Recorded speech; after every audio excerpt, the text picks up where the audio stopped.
imo bigla. Hindi naman sa pagmamayabang, ngunit halos lahat ng kalalakihan sa aming universidad ay lubos na nahuhumaling sa aking kagandahan. Mapagpalang hapon po sa ating lahat. Ako si Paulita Gomez, ang pamangkin ni Doña Victorina. Batid kong hindi pangkaraniwan ang aking kagandahan.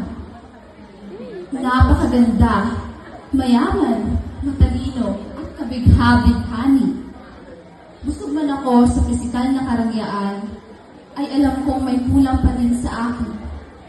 Tila pagmamahal. Pagmamahal ng mga taong sa akin lamang. Kaya nga nung nakilala ko ang aking pinakamamahal na kasintahan si Isagani, ay lubos, masaya, at galak ang naramdaman ng aking puso. Siya ay mapagmahal na makata. Minamahal niya ang kanyang bayan.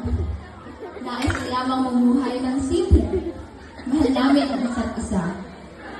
Sa dinami-dami ng mga tao, ang nilalaman ng puso ko ay nag-iisa.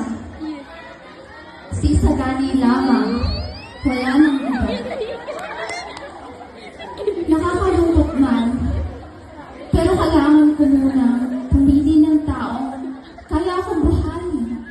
Kagaya ni Juanito Pelaez, isang taong may bugong Kastila at mayaman.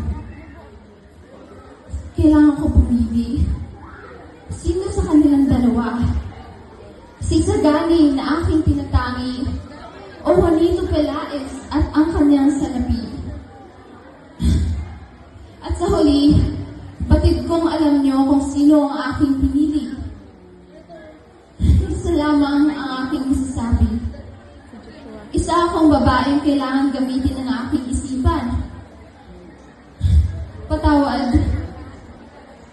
Patawad Isagani. Ngunit kailangan kong piliin si Juanito Pelaez sapagkat nasa kanya ang salapi. Pero nagkamali ako. Marahil ay naging bulag-bulagan at naging sunod-sururan ako sa kanilang lahat.